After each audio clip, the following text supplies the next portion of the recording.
Hi friends. ఈ మధ్య కాలంలోని ఏ సోషల్ మీడియాలో చూసినా కూడా ఒకటే న్యూస్ అయితే వస్తుందండి.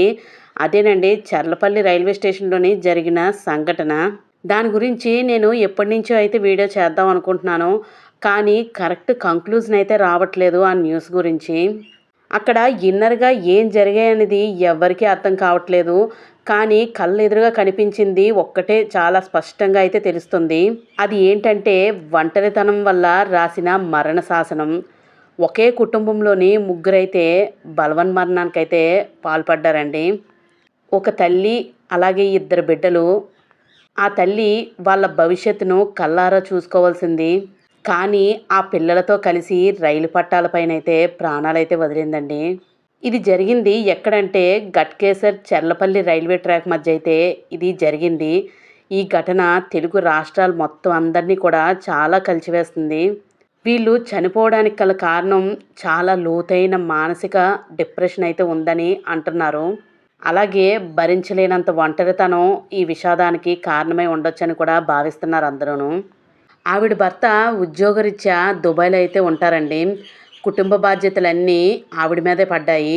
ఆవిడ కూడా ఒక సాఫ్ట్‌వేర్ ఇంజినీర్. ఆ కంపెనీలో అయితే టీమ్ లీడర్ కింద అయితే చేస్తున్నారు. మంచిగా అయితే వెల్ సెటిల్డ్ అనమాట. అసలు ఆవిడకి కష్టం ఎక్కడొచ్చిందా అని ఎవ్వరికీ అర్థం అవ్వట్లేదు. పిల్లల చదువులు, వాళ్ళ భవిష్యత్తు కోసం చాలా ఆలోచించి క్రమంగా ఆవిడ తీవ్ర ఒంటరితనంలోకి అయితే వెళ్ళిపోయింది. నిజమేనండి, ఒంటరితనమే శత్రువు. గత 15 రోజులుగా ఆమె తీవ్రమైన మానసిక వేదనతో ఉన్నట్లు వాళ్ళ బంధువులైతే చెబుతున్నారు. నేను ఒంటరిదాన్ని అయిపోయానని అందరికీ, స్నేహితులకి అందరికీ పదే పదే చెప్పినా కూడా అందరూ ఏదో ఒక విషయం కొంచెం ధైర్యంగా ఉండు అని చాలా చెప్తూ ఉంటారు, సలహాలైతే ఇస్తూ ఉంటారు. కానీ ఆవిడ ఇన్నర్‌గా ఎంత బాధపడితే గానీ ఇలా పిల్లల్ని తీసుకొని ఇలాంటి కఠినమైన నిర్ణయం తీసుకొని ఉంటదో కొంచెం ఆలోచించండి. ఆ పిల్లలకి తల్లి మాటే వేదం. అందువల్ల తల్లిని చాలా అమితంగా అయితే ప్రేమించేవారు. అందువల్ల తల్లి ఎంత ఆవేదన పడుతుంది, ఆ ఆవేదనని చూడలేక ఇంక పిల్లలు కూడా ఆవిడ చెప్పిన మాటకి, ఆవిడ నిర్ణయానికి కట్టుబడి ఉండి, ఆవిడ ఏది చెప్తే అది ఒప్పేసుకొని, వాళ్ళ అమ్మతో పాటు ప్రాణాలు వదలడానికైతే సిద్ధమైపోయారండి. ఎంత కఠినమైన పరిస్థితిలో అలాంటి నిర్ణయం తీసుకుంటారు చెప్పండి. చాలామందికి వస్తున్న ఆలోచన, అలాగే డౌట్ ఏంటంటే ఈవిడకి కేవలం ఒంటరితనమేనా ప్రాబ్లమ్ అని చాలామందికైతే ఆలోచన వస్తుంది. అలాగే కుటుంబ పరంగా ఏమైనా గొడవలున్నాయా, ఆస్తి తగాదాలున్నాయా, లేదా ఏమైనా మనస్పర్ధలు ఏమైనా వచ్చాయా అనే విషయాల మీద అయితే అందరికీ డౌట్‌గానే ఉందండి. ప్రతి ఒక్కరు గుర్తుపెట్టుకోండి, జీవితంలో ఎన్ని సమస్యలు వచ్చినా ఆత్మహత్య ఎప్పటికీ పరిష్కారం కాదు. మీకు ఎవ్వరూ లేరనిపించినా, అలాగే మీ మనసు నిండా ఏదైనా బాధ ఉంటే మాత్రం తప్పకుండా సైకాలజిస్ట్‌ని గానీ, సైకియాట్రిస్ట్‌ని గానీ కలవండి. మీ జీవితం చాలా విలువైంది. తొందరపాటు నిర్ణయాలకైతే ఎప్పుడూ వెళ్ళకండి. మీరెప్పుడూ ఒంటరివారుగా అయితే ఎప్పుడూ ఉండరు. ఈ ప్రపంచంలో అత్యంత విలువైనది ఏదైనా ఉంది అంటే మనం చనిపోతే మళ్ళీ తిరిగి పొందలేము దాన్ని. అంబానీయే కాదండి, ప్రపంచంలో మొత్తం ఆస్తులు తాకట్టు పెట్టినా కూడా మనం కొనుక్కోలేనిది ఏదైనా ఉంది అంటే మాత్రం అది మన ప్రాణం ఒక్కటే. బాధ, దుఃఖం, కోపం, అసూయ, ఆవేశం, అవమానం, ద్వేషం, పరువు, ప్రతిష్ట, అభిమానం, సంతోషం, బంధాలు, బంధుత్వాలు, కులం, మతం, దైవం, ఇవన్నీ ఎమోషన్స్. ఇవేమీ కూడా ప్రాణం కంటే గొప్పవేమీ కాదండి. వాటికి నువ్వు రియాక్ట్ అవ్వనంత వరకు అవి ఫీలింగ్స్ ఒక్కటే. కాలాన్ని బట్టి వాటి తీవ్రత కూడా మారిపోతుంది. కానీ ప్రాణం వీటన్నిటికంటే చాలా గొప్పదైనది. పోతే అస్సలు తిరిగి రాదు. మళ్ళీ సీక్వెల్ కూడా ఉండదు.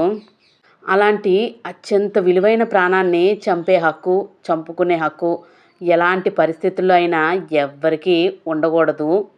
మనం పోతే ఈ ప్రపంచంలో మనం మాత్రమే ఉండం. మిగతావన్నీ ఎలా జరగాల్సినయి, ఎలా సాగిపోవాల్సినయి అలా సాగిపోతూనే ఉంటాయి. ఒక్క నువ్వు తప్ప. చావు తనంత తానుగా వచ్చే వరకు నీకు అంటూ ఒక బ్రతుకైతే ఉంటుంది. దానికోసం బ్రతకాలి. అంతేగాని చావునెప్పుడు వెతుక్కుంటూ అయితే వెళ్ళకు. ప్రాణం అంటూ ఉంటే అన్నీ మళ్ళీ సంపాదించుకోవచ్చు. పోగొట్టుకున్నవి లేకపోయినా బ్రతుకు సాగదీయొచ్చు. ఈ లోకంలోని ప్రాణం ఉన్న ప్రతి జీవి అదృష్టవంతులే. అందులోనూ మనిషి జన్మ పొందిన మనం మరింత అదృష్టవంతులం.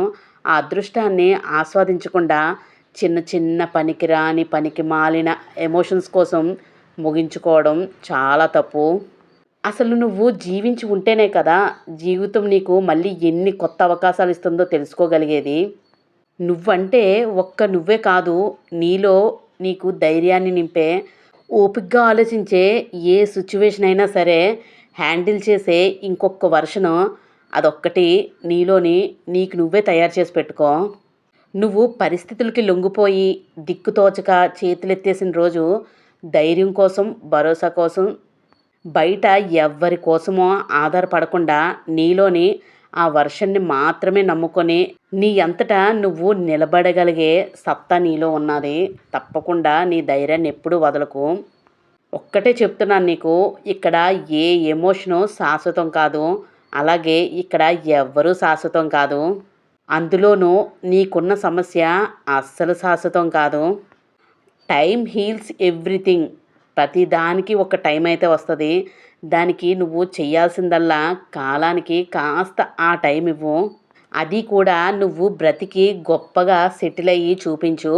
అంతేగాని చిన్న చిన్న కారణాలకి ఎమోషన్ అయిపోయి నాకెవ్వరూ లేరు, నన్నెవ్వరూ అర్థం చేసుకోవట్లేదు అని నీలో నువ్వే కుమిలిపోయి రాంగ్ డెసిషన్స్ అయితే తీసుకోకు. నువ్వు ఈరోజు ఫెయిల్ అవ్వచ్చు, రేపు అనే రోజు నీ కోసం తప్పకుండా మంచిగా అయితే రాసుంది డెస్టినీ. ఆ డెస్టినీకి చేరాలంటే నువ్వు బ్రతికుండాలి కదా, నీ మీద నువ్వు హోప్స్ అయితే ఉంచుకోవాలి కదా. అంతేగాని చిన్న చిన్న కారణాలకి ఎప్పుడు తప్పుడు నిర్ణయాలు అయితే తీసుకోవద్దు. ఎప్పుడు రాంగ్ డెసిషన్స్ నిన్ను రాంగ్ డెస్టినేషన్కి అయితే చేరుస్తాయి. నువ్వు వెతికితే నీ కోసం ఎంతోమంది నిలబడే వాళ్ళు నీ వెనక ఉంటారు, కానీ నువ్వు సరిగ్గా చూడటం లేదు. ఈరోజు నీ ఫెయిల్యూరే రేపు అనే రోజు పెద్ద సక్సెస్కి అయితే పెద్ద బాట అయితే అవుతుంది. గుర్తుపెట్టుకో. ఇప్పటి వరకు నేను చెప్పిన విషయం ప్రతి ఒక్కరికి అర్థమైందని అనుకుంటున్నాను. ఇక్కడ చూశారు కదా, ప్రశాంతంగా మొక్కలను అయితే చూపిస్తున్నాను. ఇదంతా మా గార్డెన్లోనున్న మొక్కలండి. మీకు మనుషులతోని కన్వర్జేషన్ సరిగ్గా లేదు అని అనుకున్నప్పుడు ఇలా చక్కగా మంచిగా అయితే మొక్కలనైతే పెంచుకోండి. అది చాలా హెల్త్కి అయితే మంచి బెనిఫిట్ అయితే ఇస్తుంది. మనసుకి ప్రశాంతంగా అయితే అనిపిస్తుంది.